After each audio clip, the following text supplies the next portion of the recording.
One quiet evening, a young maiden named Muni walked down to the river's edge carrying her calabash. She thought she was only fetching water, but what she found that night would change her destiny forever. Lying half-hidden among the reeds was a great serpent, wounded and bleeding, its glittering scales catching the moonlight like broken glass. Most would have run in fear. Muni knelt beside it. What she did not know was that this was no ordinary serpent. It was the cursed son of a mighty water god, a prince bound in chains of dark magic cast by jealous spirits. Her single act of kindness would set loose a storm of love, betrayal, and vengeance that would shake her village, topple a greedy king, and awaken the wrath of the river itself. For in this tale, the most dangerous being is not the king in his palace or the soldiers with their spears. It is the quiet maiden, soft-spoken and kind, who chose to love what others feared. She was meant to be powerless, but by the time her story was done, her choice would echo through the waters for generations. This is the legend of the maiden who loved the serpent prince. And it begins on a night when the river sang under the moon, and a girl's compassion called forth the rage of the gods. Before we dive deeper into this epic tale, we'd love to know where you are watching from. Tell us in the comments. And if you love high-stakes fantasy filled with mermaids, magic, love, and sacrifice, don't just watch, be part of our adventure. Like this video, share it with someone who loves powerful stories, and hit that subscribe button, because tomorrow, we've got an extra special story lined up for you, and trust me, you won't want to miss it. A huge thank you to all our amazing channel members. Your support helps us keep these magical tales alive and thriving. Long ago, in the heart of West Africa, there was a small village called Abafo, which lay beside a wide, glittering river. The villagers said the river had been flowing since the beginning of time, older than the tallest baobab tree, older even than the oldest griot who told stories under the moon. By day, the river was bright and calm, filled with children's laughter, fishermen's songs, and women pounding yam along the banks. But by night, the river shimmered with silver light, and the people of Abafo grew quiet. They whispered that under the surface, unseen spirits stirred, watching them with eyes like fireflies. The villagers respected the river deeply. Before casting nets, fishermen sprinkled palm wine on the waters as an offering. Farmers placed the first harvest yams by the bank, wrapped in banana leaves, to honor the water gods. Children were warned never to swim after sunset, for that was when the spirits of the deep rose to sing their haunting songs. Among the villagers was a young maiden named Muni. She was gentle and kind, with eyes bright like morning stars and laughter as soft as the flute of the griot. Though she was not the richest, everyone knew her heart was rich with kindness. She carried water for widows, sang to soothe crying babies, and gathered firewood for elders who could not walk far. Muni, the women at the market would say, "Your heart is bigger than the river itself." And she would smile shyly, lowering her gaze. Muni's days were filled with work, yet she loved the river most of all. Each morning, she walked to the bank with her clay pot, dipping it into the cool water. Sometimes she paused to watch the ripples dance, imagining they were hands waving to her. Other times, she sang to herself, songs her grandmother had taught her. "River, river, carry me home. River, river, speak in your foam." Her grandmother had once told her, "The river is alive, child. It listens. It remembers. Be gentle with it, and it will be gentle with you." That evening, as the sun sank low and painted the sky with red and gold, Muni walked alone toward the river. Her clay pot rested against her hip, and she hummed softly. The air smelled of roasted maize and burning firewood drifting from the village. When she reached the water's edge, she knelt to fill her pot. But just as she dipped it into the river, she heard something strange. It was not the croak of frogs or the cry of birds. It was a sound that made her heart leap, a low, pained hiss, followed by a shuffling in the reeds. Muni froze. Her grandmother's warnings echoed in her mind, "Do not stay by the river after dusk. Spirits walk when the sun sleeps." But the sound came again, weaker this time, almost like a cry for help. Her feet wanted to run, yet her heart would not let her. Slowly, carefully, she pushed aside the reeds, and gasped. There, half hidden in the tall grass, lay a serpent. Its body was long and powerful, scales shimmering faintly like moonlit water. But it was wounded, its side bleeding from a deep cut, perhaps from a fisherman's spear. Its golden eyes glowed, not with malice, but with sorrow. Muni trembled. She knew serpents of the river were not ordinary creatures. Elders told stories of great python spirits worshipped in shrines, protectors of the waters. Some were said to be gods themselves, appearing as serpents to test human hearts. "Go, Muni," whispered her fear. "Run before it strikes." But another voice, deep within her, whispered, "It is hurt. Would you leave even an enemy to suffer?" The serpent hissed weakly, curling as though in pain. Muni bit her lip. Her hands shook, but she took a step closer. "Easy now," she whispered, as though speaking to a child. "I will not harm you." She tore a strip of cloth from her wrapper and dipped it into the river. Gently, she pressed it against the serpent's wound. The creature flinched, but then grew still, watching her with its golden eyes.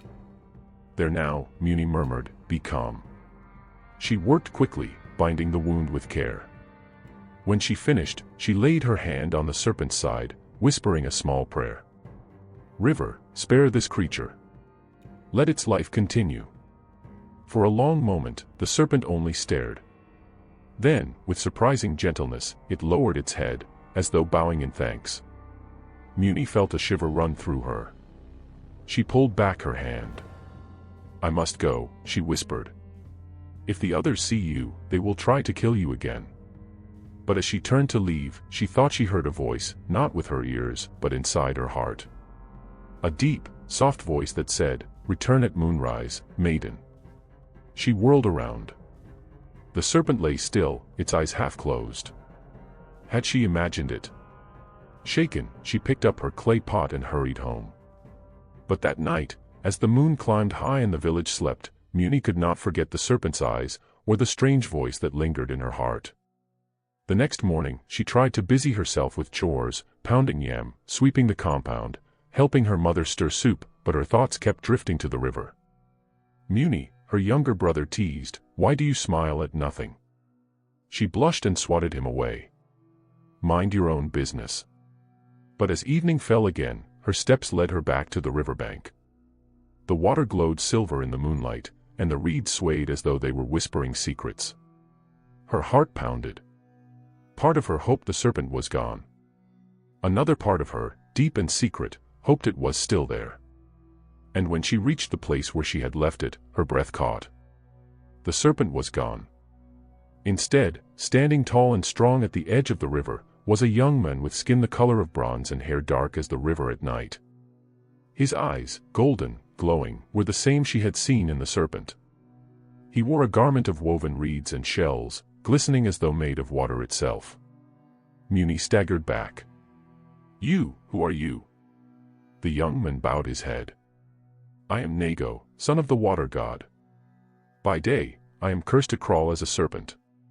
Only by night may I walk in human form." Muni's mouth opened, but no words came. The tales were true. The spirits were real. Nago stepped closer, his voice low but kind. "You saved me, Muni. Few would have dared. For that, I owe you my life." Muni's heart raced. She wanted to flee, but she could not move. The river's song seemed to rise around them, the moonlight shimmering on the waves. And deep inside her, Muni felt the first stirring of something she could not yet name. For many nights after that first moonlit meeting, Muni found her steps leading back to the riverbank. She told no one, neither her mother, who would worry, nor her friends, who might laugh or scold. It was a secret too heavy for her tongue, yet too bright for her heart to keep still. Each time she went, Nago was there.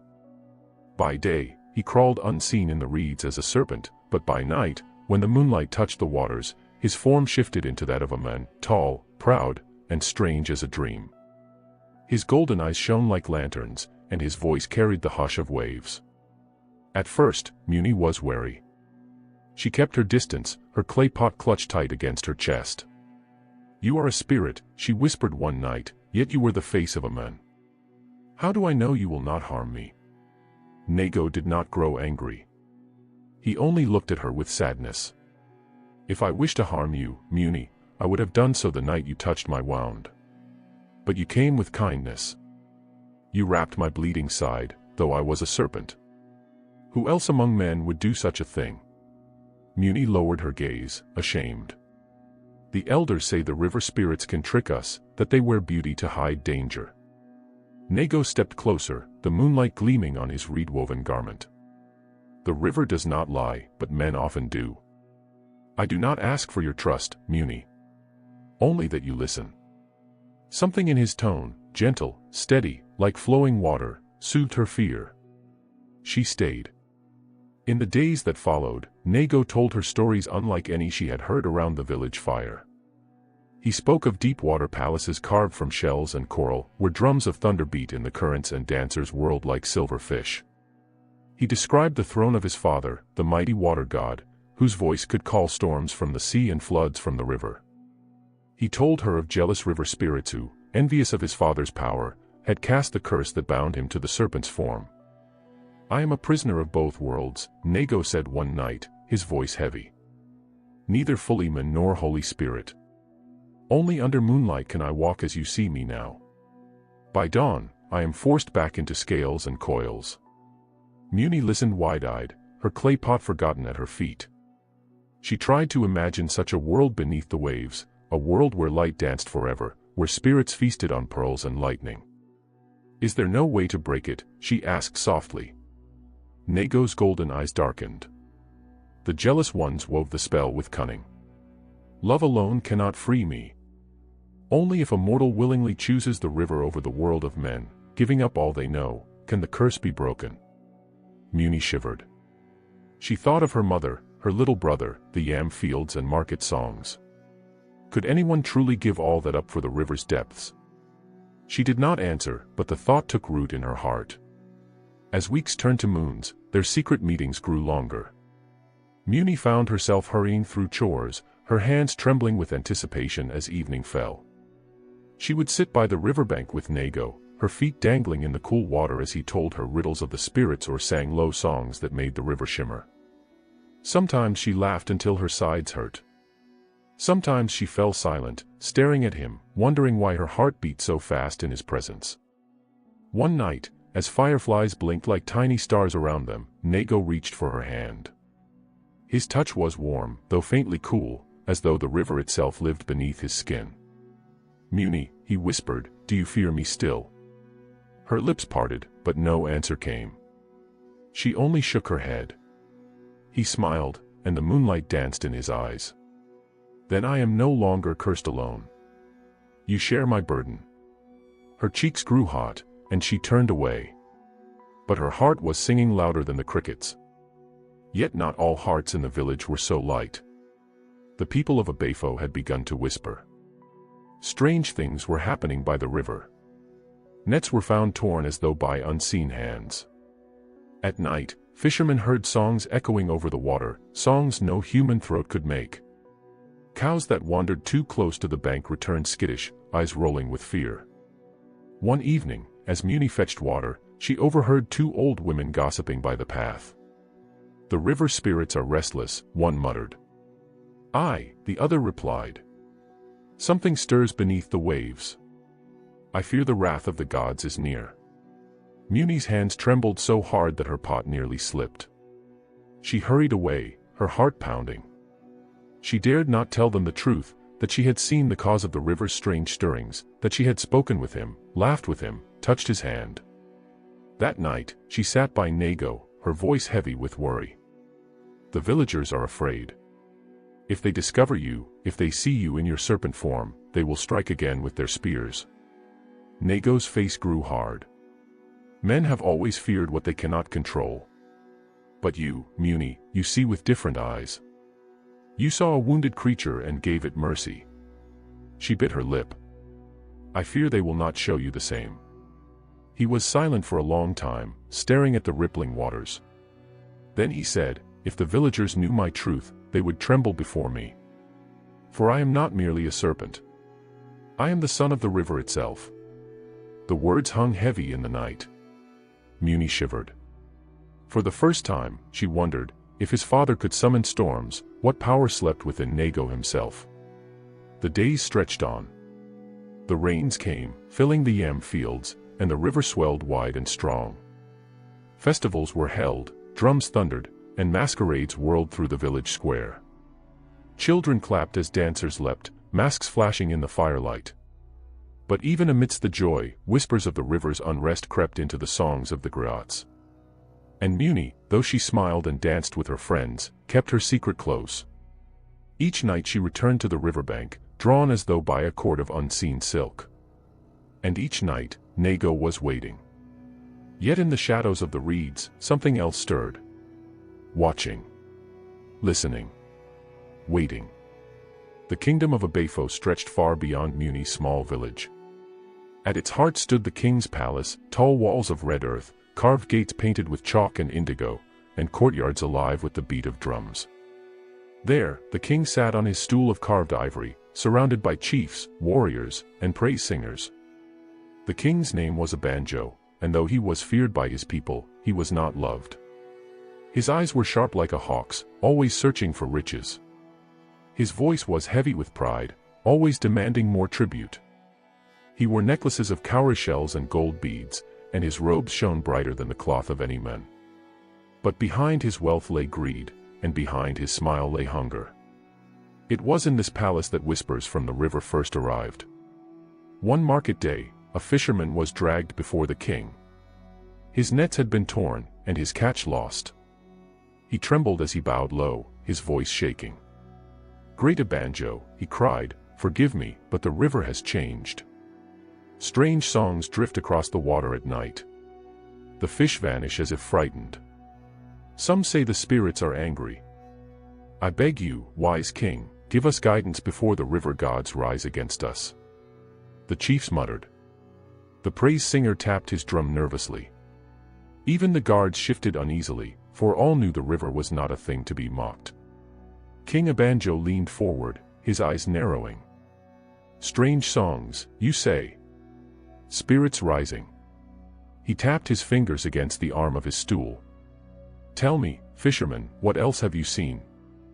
The fisherman swallowed hard. "My lord, one night I glimpsed a shape by the bank. A maiden, speaking with a man whose skin glowed like moonlight. I fled, for I feared it was no mortal man but a spirit." The chiefs gasped.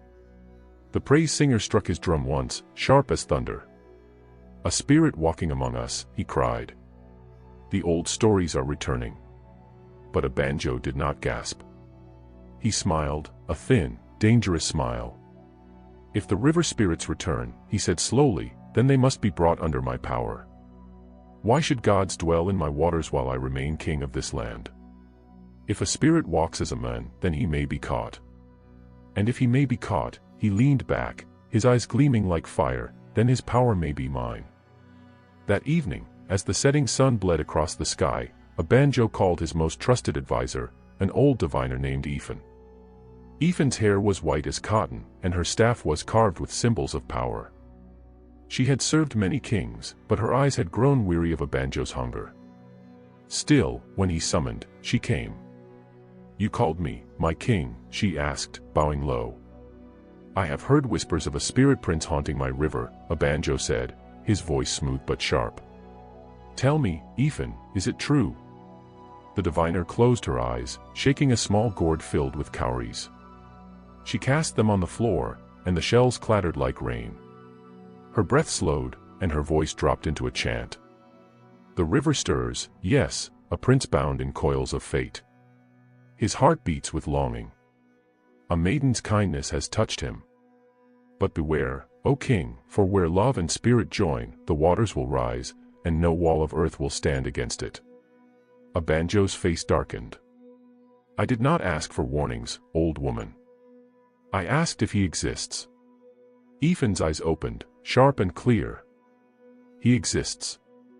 And he is not yours to claim." The king's lips curled.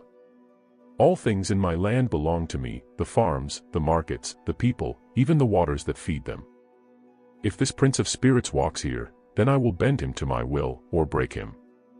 Ifan bowed, but as she left the chamber, she whispered under her breath, "Greed blinds even the mightiest. May the river itself teach him the cost." Far away, in the quiet of the riverbank, Muni was laughing. That night she and Nago sat close together, her clay pot set aside, her hands resting in the grass. He had been teaching her the songs of the deep, soft, winding chants that rippled through the water like silver threads. Each time she repeated a line, the river seemed to shimmer, as if listening. Again, Nago said gently. But this time, feel it, not with your tongue, but with your heart. Muni closed her eyes. She let her breath fall in rhythm with the ripples. Slowly, she sang the verse. River, carry secrets deep, where the gods and shadows sleep. Hear my voice, O waters wide. Bind my song to your tide. When she finished, the reeds rustled though no wind blew, and a fish leapt high from the water, glistening in the moonlight. Muni gasped, clapping her hands. It listened. The river heard me. Nago smiled. The river always listens, Muni. It knows the voice of one who comes with love, not fear. She turned to him, her eyes shining. Teach me more. Teach me everything. For a moment, Nago only stared at her. His heart, long trapped in loneliness, stirred with warmth. Yet deep inside, fear coiled tighter. Could she truly understand the price his world demanded? Could she choose the river if the time came? While Muni's heart blossomed with wonder, shadows grew in the palace. A banjo had sent spies to watch the riverbank. Hidden among the reeds, they saw the maiden and the glowing figure by her side. They saw laughter, songs, and touches too tender to mistake. They crept back to the king and bowed low. Great a banjo, it is true. The spirit prince walks with a maiden. She is of the village, poor but fair. Her name is Muni. The king's eyes glittered. Then we have the key. Bring me the maiden. But, my king, one spy hesitated, the spirit may protect her. He is no ordinary man. A banjo rose from his stool, his robe sweeping the floor. No matter. The maiden will betray him if she fears for her family. All hearts can be bought, if not with gold, then with fear. And so, though Muni still sang with joy by the waterside, the threads of fate began to weave tighter. She did not see the eyes watching from the shadows. She did not hear the king's greedy laughter echoing in his halls. But the river heard. And deep below, spirits stirred restlessly, whispering warnings in the currents. For love had been sown, but so too had betrayal. The morning sun rose warm over the village, painting the river silver. Muni hummed as she prepared her calabash, her heart still glowing from the night before. Nago's songs echoed in her chest, and for the first time in her life, she felt as though the river carried her name in its waves. But before she could step toward the water, a shadow fell across her hut. Muni, a voice barked. It was a Johnny, the king's guard, tall and broad-shouldered, his spear gleaming with iron. Behind him stood two more men in red cloth, their faces stern. Muni froze. Yes, yes, a Johnny. The king commands your presence, a Johnny said flatly. You are to come to the palace at once. Her breath caught. The palace? But why? I have done nothing. No questions, a Johnny cut her off. The king does not summon without reason. Walk with us.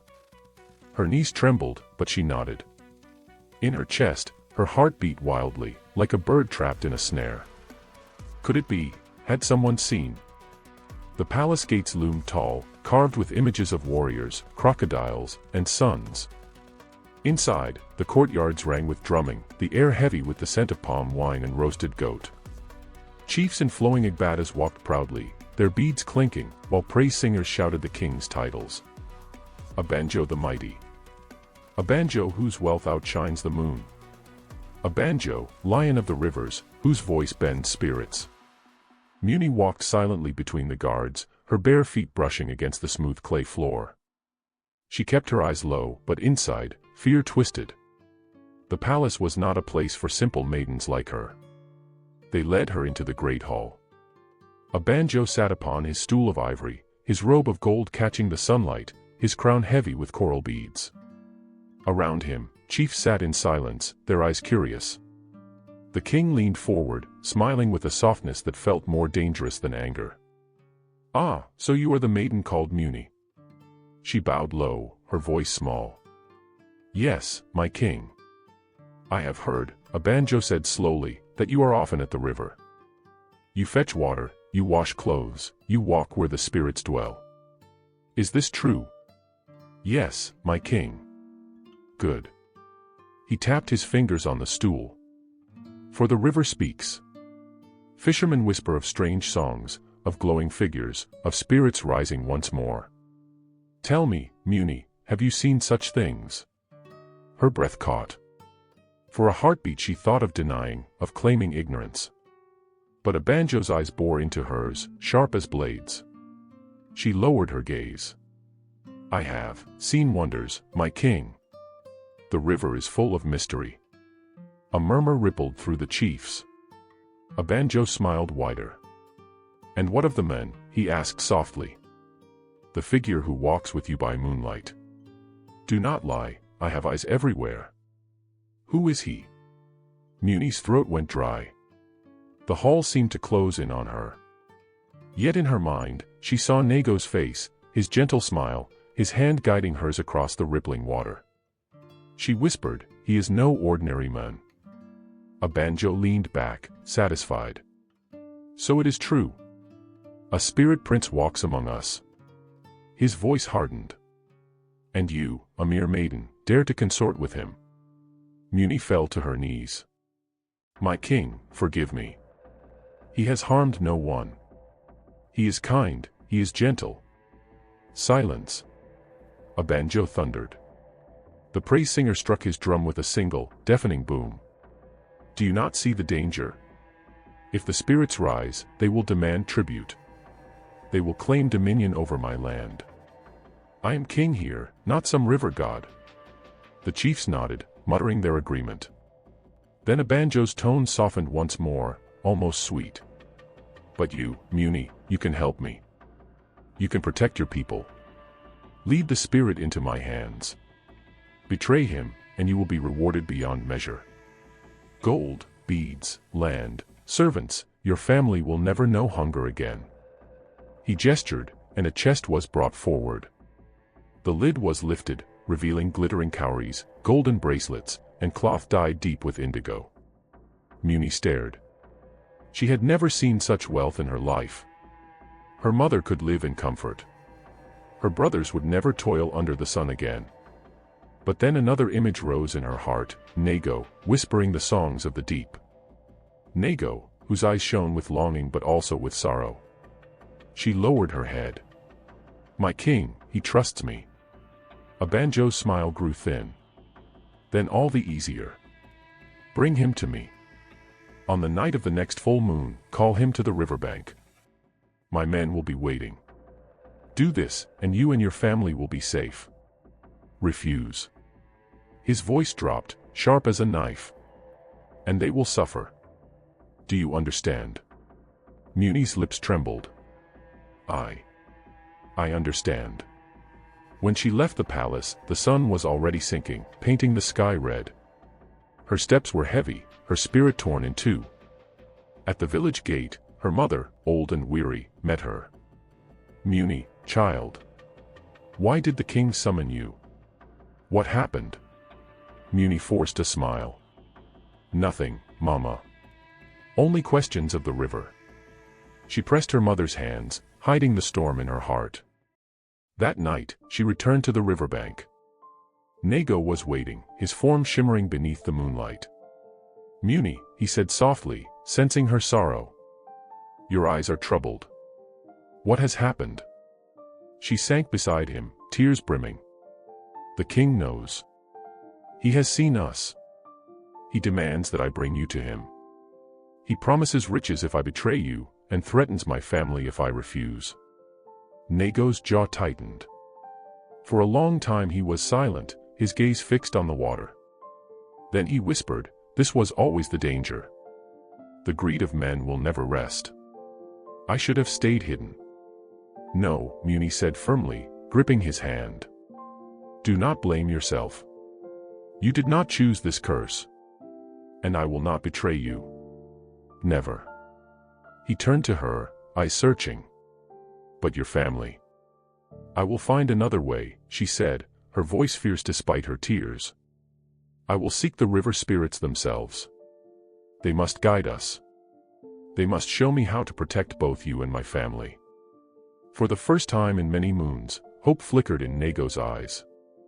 He pulled her close, whispering, then we will face this together. Whatever the river demands, whatever the cost. And beneath the stars, as the water shimmered with silver light, Muni vowed silently in her heart, I will not betray him. Even if it means giving myself to the river forever. That night, sleep would not come to Muni. She lay upon her raffia mat, staring at the smoky ceiling of her mother's hut. Each creak of the wind sounded like the king's threat, each whisper of water against the shore carried Nago's sorrow. At last, when the moon was high and the village lay still, she rose. She wrapped herself in a simple blue wrapper, tied her braids back, and carried only a small calabash. Before leaving, she knelt beside her mother and touched her forehead gently. Forgive me, Mama, she whispered. I must do this for us all. The path to the river was shrouded in mist. Frogs croaked low, and crickets sang in endless chorus. The air was cool, almost heavy, as though the earth itself knew her purpose. She carried a small gourd of palm oil, a handful of cowries, and kola nuts, offerings taught by the elders long ago. When she reached the water's edge, she set the items carefully upon a flat stone and knelt. Spirits of the river, she called softly, her voice trembling but steady, I am Muni, daughter of no great chief, only a maiden of the village. I come not for riches or pride. I come for guidance. Tell me how I may save my family and the one I love. The river was still. For a moment, she feared no one would answer. Then, the water rippled. A low hum rose, deep and vibrating, like drums beneath the earth. The mist thickened until it glowed silver. From the surface, a figure slowly emerged, a woman cloaked in flowing water, her eyes like moonlit pools. Around her, smaller shapes flickered, half fish, half human, their laughter soft and eerie. Muni, the water woman's voice echoed, many voices in one. You dare to summon us? Few mortals call the spirits without fear. Muni bowed her head low, pressing her forehead to the damp earth. I am afraid, great ones. But I fear more the greed of the king, who would bind your son in chains. Tell me what I must do. The spirits circled her, their forms shifting like smoke on water. One, with a face of shimmering scales, hissed, You love him. The cursed serpent. Do you not? Muni lifted her head. Her eyes shone, though tears slipped down her cheeks. Yes. I love him with all that I am. The spirits murmured among themselves, voices like rushing streams. Then the water woman spoke again. Love is not enough. Many have loved our children, yet few are willing to pay the price. Muni's heart pounded. What price? You must choose, the spirit intoned. The world of men, or the world of the river. You cannot walk both paths forever. If you would save him, if you would keep your people safe, you must be ready to give yourself to the waters. Muni gasped, her hands trembling. 2. To leave the land. To leave my mother, my brothers, my people. Yes, whispered another spirit, gliding close. Its eyes were endless black. Only a mortal who surrenders willingly can break the chains of envy that bind our son. Your blood will seal the vow. Your breath will become river breath. Muni pressed her palms to the earth, shaking. Her heart cried out. Could she truly abandon all she knew? Never again feel the sun's warmth on the village square, never again laugh with her brothers, never again taste her mother's soup. The water woman's voice softened, like rain upon parched soil. Child, you are not the first to face this choice. The river gives, but it also takes. Yet remember this, what you surrender may become greater in another form. What you lose on land, you may find in eternity. Tears blurred Muni's vision. If I refuse, she whispered. The water darkened. A cold wind swept across the surface. Then your king will triumph. He will bind the river prince. He will desecrate our waters. And your family will suffer under his wrath. The air grew heavy. Muni felt as though a great hand pressed upon her chest. She bowed low, weeping. Spirits, I cannot choose this night. My heart is torn. The water woman extended a hand of shimmering foam. We do not demand your vow yet. But the time is coming.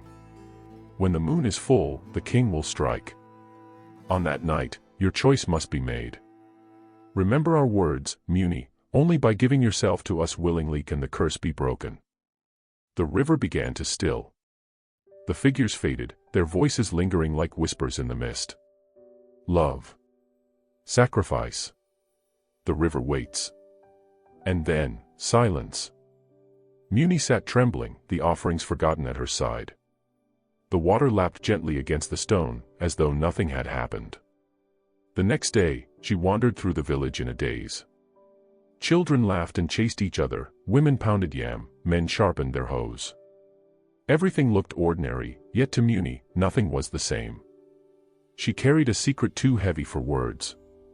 At the well, her friend Adejua nudged her. Muni, you are quiet.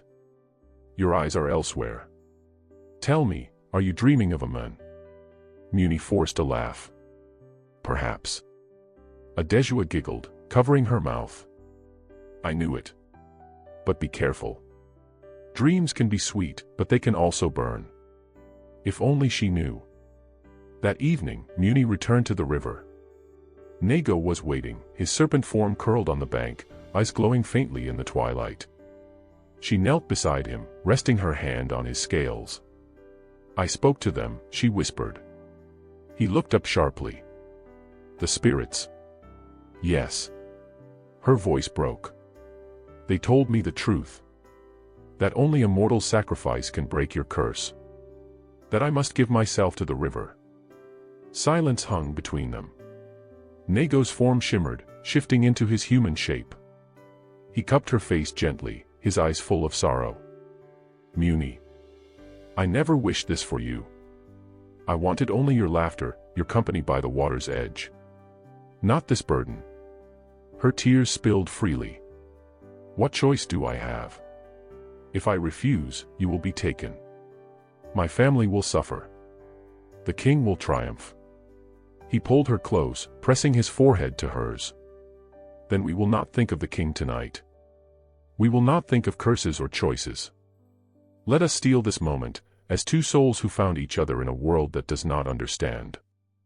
They sat together, the river murmuring around them, the moon climbing higher. Yet even as she leaned against him, Muni's heart whispered with the spirits' voices. Love is not enough. Sacrifice is coming. The palace of Oba Alyajinmi rose above the village like a giant coiled python, its walls of red clay glowing in the sun, its courtyards humming with the footsteps of servants and guards. Though he wore the crown of brass and coral, though drums announced his every step, the king was not at ease. Night after night, his dreams were troubled. He saw rivers rising, swallowing his palace. He saw shadows in the water, scaled, powerful, and watching him with eyes that gleamed like fireflies. Each morning, he woke in a sweat, his heart pounding like a war drum. And each morning, he remembered the whispers that had reached him. A maiden at the river's edge. A serpent that was not a serpent. Waters glowing blue under the moon. The king summoned his council of chiefs. They gathered in the great hall, where carved masks of ancestors hung on the walls and the air smelled of palm oil and wood smoke. My chiefs, the king said, his voice heavy. I hear troubling things. Tell me, is it true that the old gods stir in the river again? The chiefs exchanged wary glances. Old men shifted uneasily. None wished to speak too boldly. At last, the eldest, Chief Agbon, cleared his throat. My king, the people whisper, but whispers are not proof. They say a serpent has been seen. They say the waters sing at night. Yet perhaps it is only fear, or the tricks of the moon. The king's eyes narrowed. Do you think me blind? Do you think me deaf? I know the old stories. I know what power lies beneath that river. And I will not, He struck the arm of his chair, rattling the cowrie strung upon it. I will not allow the spirits to rise against me. The hall fell silent. The king leaned forward, lowering his voice. There is talk of a maiden. A foolish girl who lingers at the river. Find her. Watch her. If she knows anything, if she consorts with these spirits, I will have her dragged here in chains. The chiefs bowed, murmuring assent. But unease hung over the room like smoke. That same evening, spies were sent out from the palace, men with sharp eyes and sharper tongues. They wandered the markets, loitered near the well, listened to women pounding yam and children singing play songs. They slipped coins into the hands of gossiping elders and traded palm wine for secrets. By nightfall, their whispers returned to the king. It is Muni, the maiden who lives with her mother near the edge of the forest. She is often seen at the river after sunset. Sometimes she does not return until dawn. The king's face darkened. Muni, he muttered, tasting the name as though it were poison. So it is she. The next morning, the village awoke to a sight that chilled their hearts. The king's guards rode through the dusty paths, beating their iron-tipped spears against their shields. At every compound they passed, they shouted the same warning. By order of the Oba, any who hide the river's serpent, any who consort with the spirits, will be cast into the river as food for crocodiles. Bring forth the maiden Muni if she is found guilty. Fear spread like wildfire. Mothers clutched their children close. Men whispered in corners, afraid their neighbors might betray them for favor. Some cast uneasy glances toward Muni's hut. At the well, Adeshua grabbed Muni's hand urgently. What is happening? Why are the guards speaking your name? Muni's heart leapt into her throat.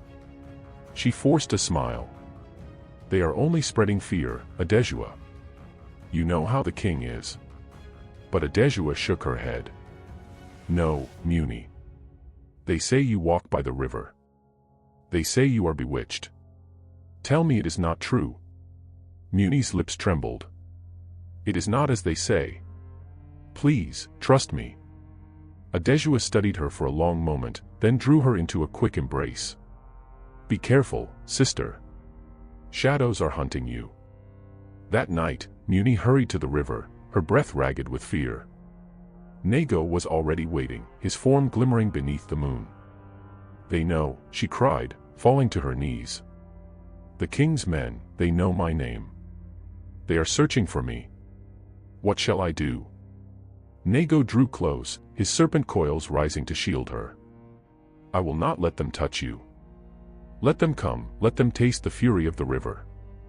But Muni shook her head. No. If you strike too soon, they will call you a monster. They will hunt you harder. We must be wise. His eyes burned with anger, but his voice softened. Then tell me, beloved, what do you fear most? The king's wrath, or the spirit's demand? Her tears fell freely. Both. I am trapped between two worlds. He brushed a strand of hair from her face. Then take strength from me. Whatever choice you make, I will be with you, till the river swallows the earth, till the moon forgets to shine. She leaned into him, and for a moment, all fear melted away in the warmth of his embrace. But the river murmured darkly around them, as though reminding her, time is running out. Meanwhile, in the palace, the king could not sleep. He paced his chamber, his brass anklets clinking with each step.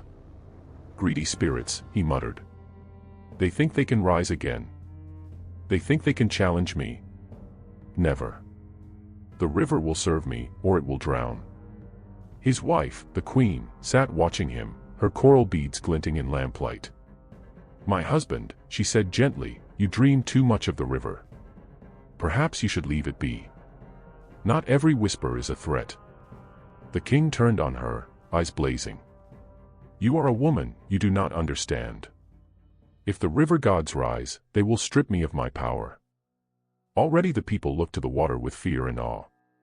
I must act before it is too late. He strode to the window, where the moon hung silver over the land. He raised his fist.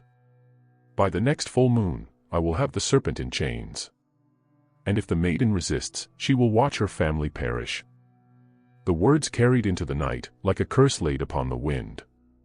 Back in the village, Muni lay restless, hearing every creak of the night. In her dreams, she saw the river rising, saw her mother crying out for her, saw Nago bound in iron chains. And in the deepest part of her dream, she heard the spirits whisper once more. The time is near. Choose, child.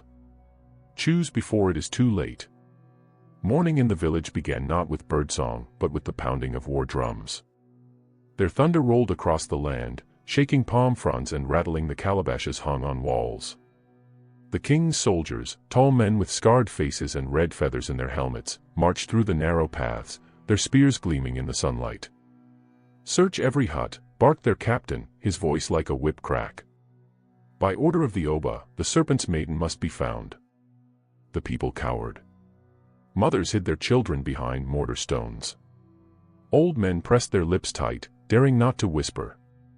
Even the goats and chickens scattered as the soldiers stormed from compound to compound, flinging open doors, trampling in gardens, and upturning baskets of palm kernels.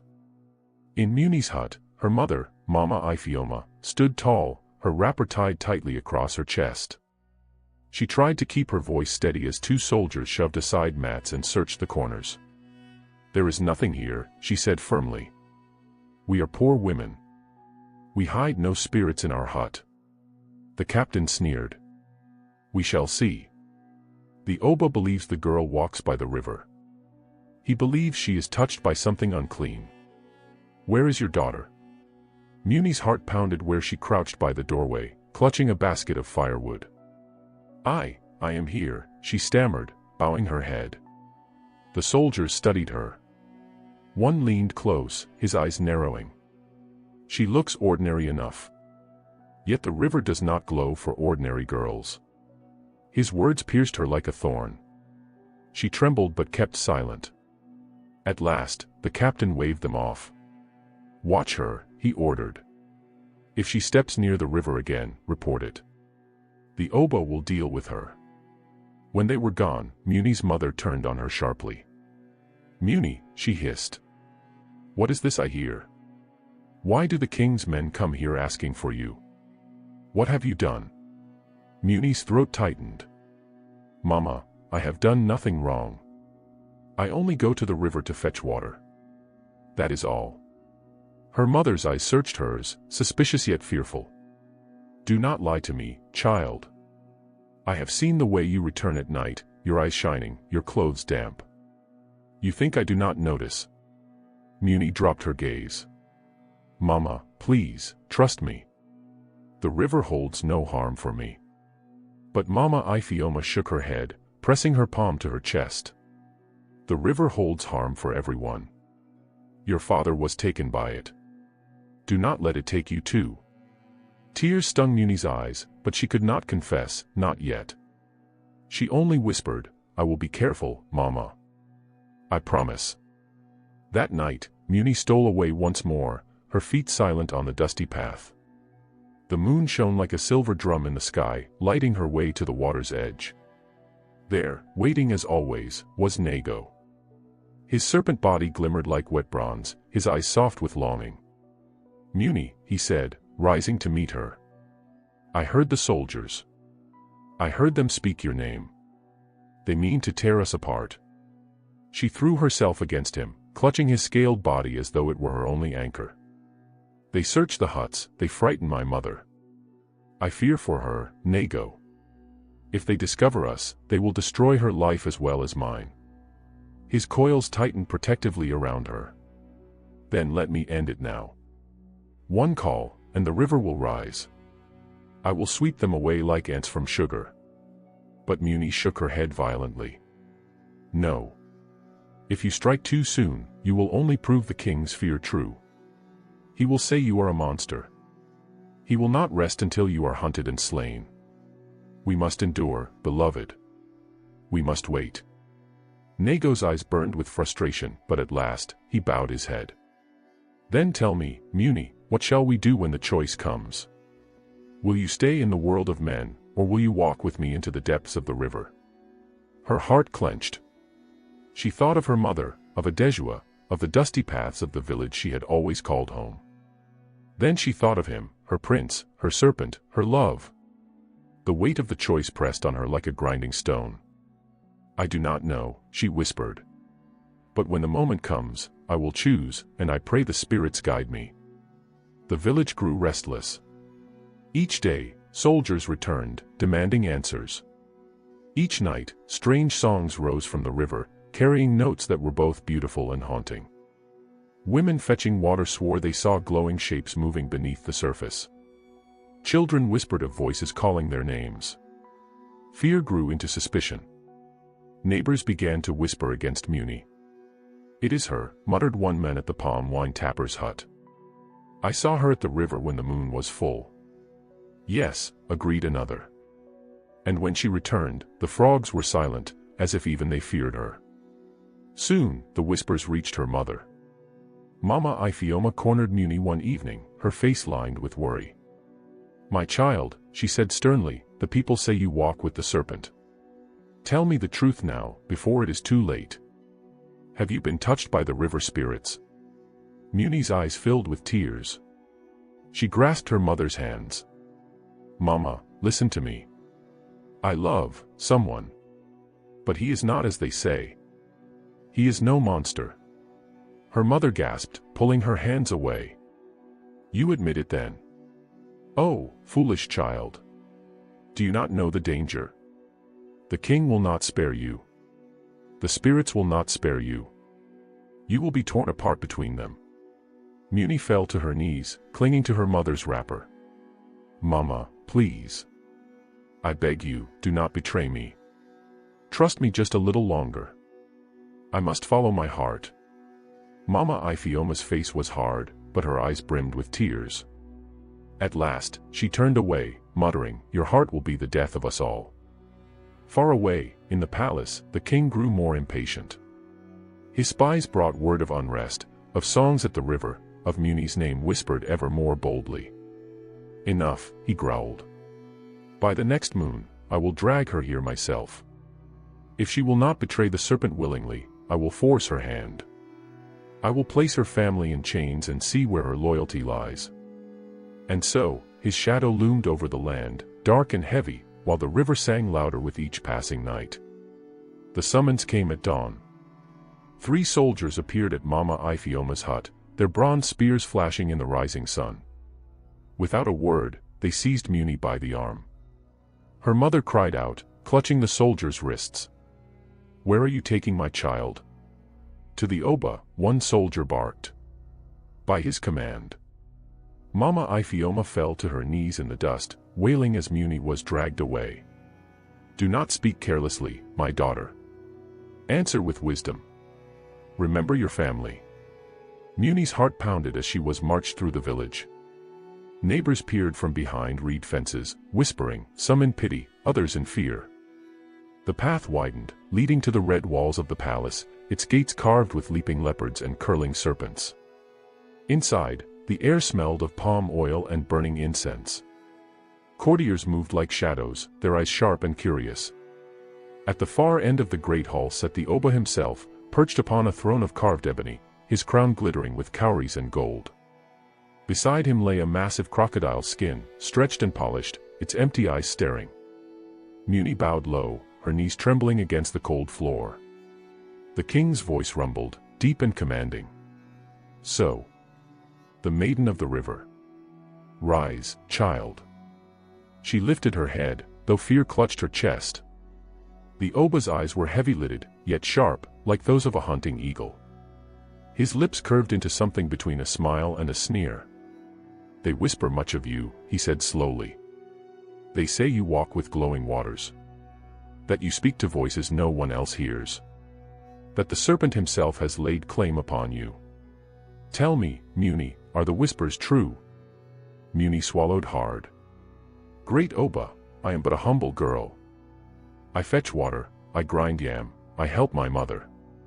The river shows me no secrets. The king chuckled, low and dangerous. Do not insult me with lies, child.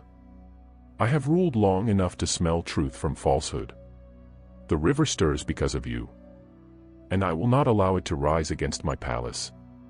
He leaned forward, his heavy beads clinking. The serpent you love is no man. He is a curse, a threat. But I am merciful. Give him to me. Tell me when he comes, and I shall destroy him. In return, I will give you wealth beyond dreaming, wrappers of silk, anklets of gold, even a palace of your own. Your mother shall want for nothing. The hall fell silent. Courtiers leaned closer, their faces hungry for drama. Muni's lips trembled.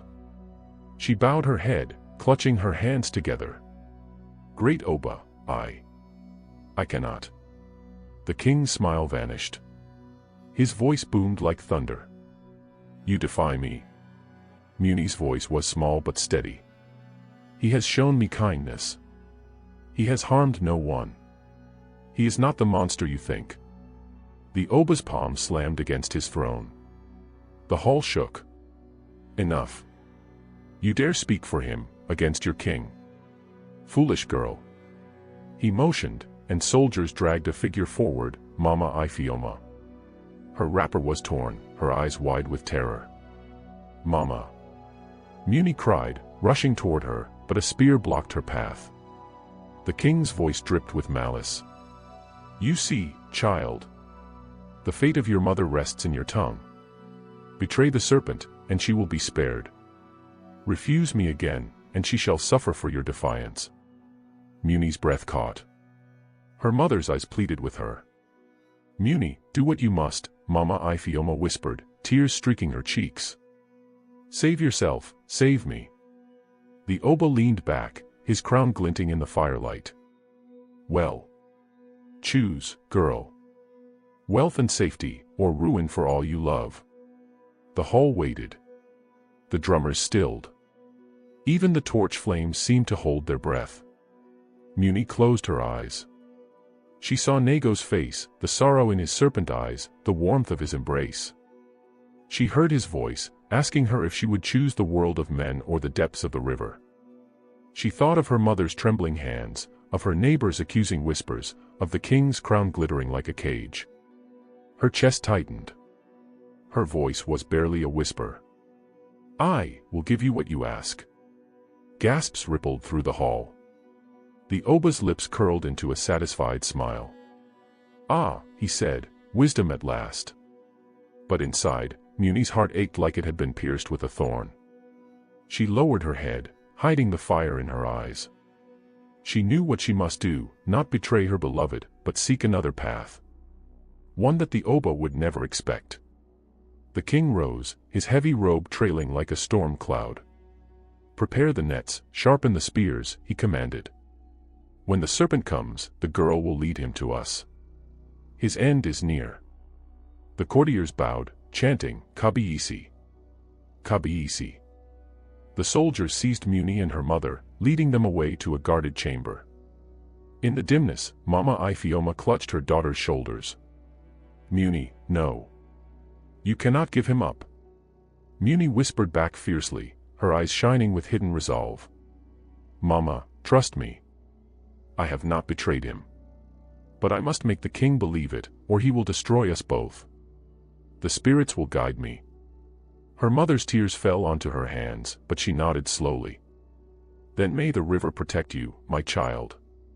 That night, alone in the chamber, Muni pressed her palms together and lifted her eyes to the moon through a small lattice window. River spirits, she murmured, her voice trembling but strong. I do not ask for riches or crowns. I ask for courage. Guide me, for soon I must choose. And deep below the palace, in the restless waters of the river, a ripple stirred, soft at first, then growing, as if an ancient power had heard her call. The night was heavy with silence. Muni lay awake on a mat of raffia, the guarded chamber dimly lit by a single oil lamp. Beyond the wooden door, soldiers muttered and shifted their spears. Sleep would not come. Her thoughts circled endlessly, the king's threat, her mother's frightened face, the serpent prince waiting by the river who knew nothing of the trap closing in. She pressed her palm against her chest. What path is left for me, she whispered. The flame flickered, though no wind stirred.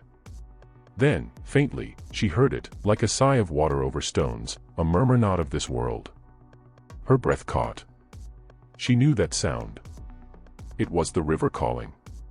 Her heart pounded. Slowly, she crept to the window lattice, pushing her face against the cool night air. The moon hung full, its silver light spilling across the palace courtyard. And below, far beyond the walls, she glimpsed the faint shimmer of the river, glowing faintly as if alive. Muni. Her name drifted through the night, carried on no human tongue. She drew back, trembling. Who calls me? Muni, the voice came again, soft and rippling, daughter of the river's edge, beloved of the Serpent son, come. The guards outside yawned, unaware of the summons only she could hear. Muni's fingers clutched the bars of the lattice. Fear and wonder swirled within her. She could not leave the chamber, yet something stronger than the king's walls beckoned her. She closed her eyes. If you are truly spirits of the river, then take me to you. At once, the oil lamp guttered out. Darkness fell, thick as ink. Muni gasped, then felt her body lighten, as though her spirit had slipped free from her flesh. Her eyes opened, but the chamber was gone. She was no longer bound to stone and spear. Instead, she stood barefoot at the riverbank. The moon blazed above, casting silver across the water. The river glowed faintly, alive with currents of light, and from its depths rose voices like a chorus of unseen singers. Welcome, child, the voices intoned, echoing like conch shells.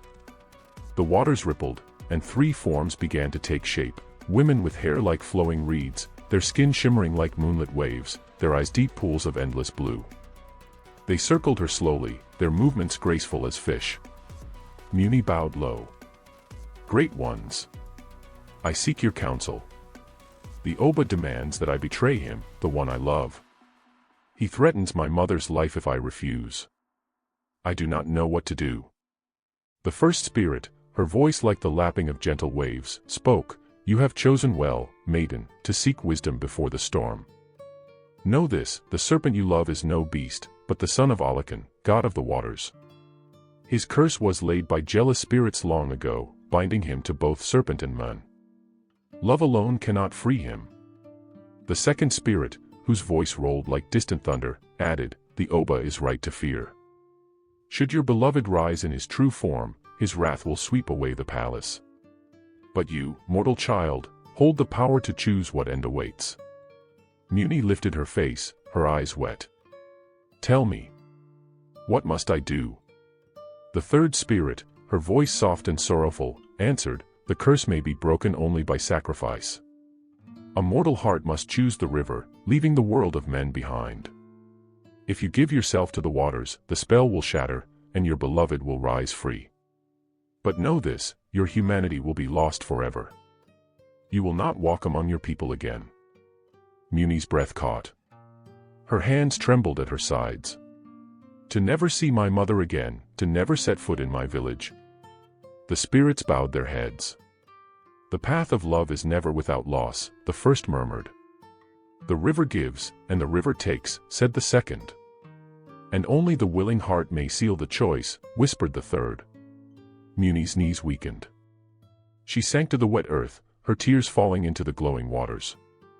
How can I choose? My heart is torn in two. My mother needs me, my people need me. But he is my soul. The river stirred, and the chorus of voices rose again, layered and haunting. Child of the riverbank, your mother's love will not fade though the waters claim you. The people will remember you not as one lost, but as one who gave. And your name will live forever in their songs. The spirits reached out their hands, cool and translucent, brushing her shoulders. But beware, the Oba plots with greed. If you falter, if fear binds you, your beloved will perish, and the river will rage in sorrow. The choice is yours, and yours alone. The water swelled, rising around her feet, swirling with light. Muni gasped, clinging to the moment. Will he be happy, if I give myself? The spirit's eyes shimmered with compassion. He will grieve, yet he will honor. And together you shall guard the river as one. But the world of men will be closed to you forever. The glow brightened until the waters blazed like silver fire. The spirits' voices faded into a single, echoing refrain. Choose with courage, child. The river waits. Then, as suddenly as it had begun, the vision dissolved. Muni gasped awake on her mat. The oil lamp burned steady once more, as if it had never gone out. The chamber walls enclosed her, the guards still shifting outside. Yet her feet were damp, her hair heavy with the scent of river mist. She pressed her trembling hands to her chest. Her heart felt both heavy and clear. The choice was real. The river had spoken. From the shadows, Mama Ifioma stirred, her voice low. Child, you were speaking in your sleep. Calling to someone. What troubles you? Muni turned to her mother, tears brimming in her eyes. She took her hands and whispered, Mama, the spirits showed me the truth. To save him, I must give myself away. I may never return. Mama Ifioma's breath caught. Her wrinkled hand cupped her daughter's cheek. Oh, my Muni. I always knew your path would be greater than mine. If this is your fate, then walk it with courage. I would rather lose you to the river than see you chained to a king's cruelty. Muni collapsed against her, sobbing quietly. Mama. Her mother stroked her hair. Remember, my child. The river takes, but it also remembers. When you are gone, I will sing your name at the water's edge, and I will know you hear me. Outside, the drums of the palace began to beat, slow and ominous. A signal that the king prepared for the night's hunt. Muni lifted her head, wiping her tears. The time was near. She whispered into the darkness, not to her mother but to the river itself, I am ready. The palace drums boomed through the night, heavy as thunder. Each beat carried across the land, shaking palm fronds and echoing through the courtyards. To the people, it meant the Oba was awake, watching, preparing for his hunt. But to Muni, it was the sound of doom marching closer. She stood at the edge of the sacred river, guarded by soldiers whose spears gleamed in the moonlight. They had dragged her from the palace just before midnight, whispering that the king himself would arrive soon. Her wrists were not bound, but she was trapped nonetheless, hemmed in by armored men and fear. The river shimmered with silver fire. Somewhere beneath, her beloved stirred, waiting for her song. He did not know of the soldiers hiding in the thickets, nets of enchanted rope in their hands, ready to strike. The Oba emerged from the darkness. His robe shimmered with golden thread, his crown glittered with cowries and jewels, but his eyes were cold as stone. Behind him walked the royal priest, a tall man robed in black, carrying a staff carved with serpent scales. Muni, the king's voice rolled deep, both heavy and smooth. Tonight you prove your loyalty. Call him forth. Bring the serpent prince from the river, and your family shall live in honor. Fail, and not only your mother, but your whole village will suffer. Muni bowed her head, her voice steady though her heart quaked. Great Oba, I will do as you command. Mama Ifioma stood nearby, her wrists held by guards. Her eyes locked onto her daughters, fierce with both fear and love. She did not speak, but her gaze pleaded, choose wisely, my child. Muni stepped toward the river, her feet sinking into the cool sand. She lifted her hands and began to sing. The song was soft at first, a lullaby that floated across the water.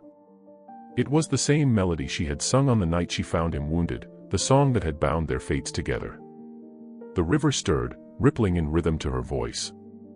Then, from the depths, he rose.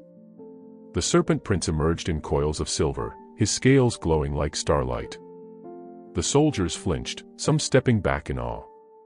As his body touched the moonlight, the serpent shimmered and dissolved, revealing the young man within, tall, radiant, with eyes deep as the river's heart.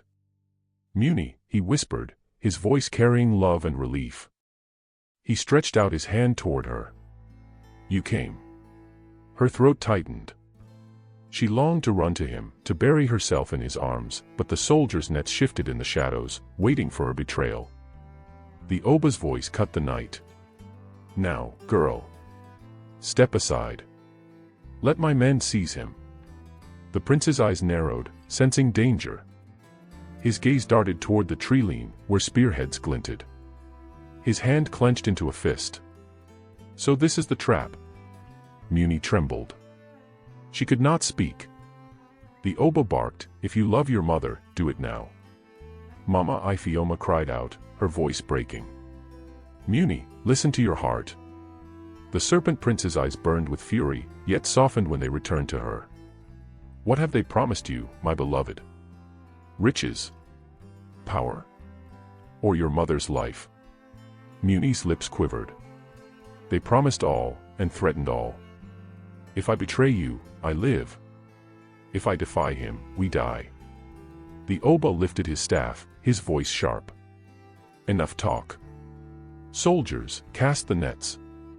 The warriors sprang forward, their ropes glowing with charms. Muni's heart seized. Time slowed. In that instant, she remembered the spirit's words, "Only sacrifice can break the curse." The river takes, but it also remembers. She lifted her hands and cried aloud, her voice fierce as thunder. "No. I will not betray him. If a price must be paid, then let the river take me instead." Before the nets could fall, she leapt into the water. The river swallowed her in silver light. The serpent prince roared, his cry shaking the trees. He dove after her, the waters surging as if in rage. Soldiers were swept back, their nets useless against the rising tide. The oba stumbled, shouting in fury as waves rose high, lashing against the shore. Beneath the river, Muni felt her body sink into warmth and brightness. Her chest should have burned with water, but instead, she could breathe. Around her, the spirits appeared once more, their arms outstretched, their eyes full of sorrow and joy. "You have chosen, child," they sang. "Your heart is the sacrifice. The curse is broken." The prince appeared before her, his form blazing with light. His serpent coils dissolved, his body whole and human, yet greater, his skin gleamed like polished bronze, his eyes like twin stars, his aura vast as the ocean. "Muni," he whispered, clutching her hands. "You have given all." "Why?" Her tears floated into the water like pearls. "Because love is not love if it fears to lose. I would rather join you in eternity than betray you in life." The waters exploded in brilliance. Above, the soldiers cried out as the river rose in a towering wave, sweeping through the palace gardens, breaking walls and thrones alike. The oba's crown fell from his head, swallowed by the flood. His voice rang in terror before being drowned by the roar of water. When the river calmed, silence fell. The moonlight shone upon the waters, now still and serene. The soldiers and villagers crept to the shore, trembling. Where once the serpent had risen, now two figures stood upon the river's surface, Muni and the prince, hand in hand, their forms glowing with a gentle radiance. The villagers gasped. Some fell to their knees. Mama Ifioma wept, her voice breaking into song. "My child, my river child, you are gone, yet you remain." Muni looked upon her mother, her heart aching with both love and farewell. She lifted her hand in blessing. Her voice rang clear, carrying across the waters. "Do not grieve, Mama. I am of the river now, but I will guard our people. When the waters flow, think of me. When the rains fall, remember my name." The prince raised his hand, his voice thunderous yet tender. "The greed of kings shall not rule this land again. From this day, the river shall protect those who honor it, and curse those who abuse it. Remember the sacrifice of the maiden, and walk with respect." The river glowed, and slowly the two figures dissolved into light, sinking into the depths together. Silence lingered for a long moment. Then the villagers, with trembling voices, began to chant. "Muni of the river. Muni of the river." And so her name became legend. Seasons passed, and the land healed from the flood that had swept through the palace. The oba's throne was shattered, his pride washed away like dust beneath rain. In his place, the elders of the kingdom came together to lead, guided by the lessons carved into memory. The people whispered of that night for many moons, the sight of a maiden glowing like starlight upon the water, her hand clasped with a prince who was no longer serpent but spirit. Some called it a curse broken, others called it love fulfilled, but all agreed that the river was no longer the same. It had become alive with a new song. Children who played at its banks swore they could hear laughter in the ripples. Farmers who bent to draw water claimed a gentle hand sometimes brushed theirs, as though the river remembered kindness. Fishermen said that when they cast their nets, the waters would either swell with fish and blessing, or remain stubbornly empty in warning, depending on whether they had offered thanks before casting.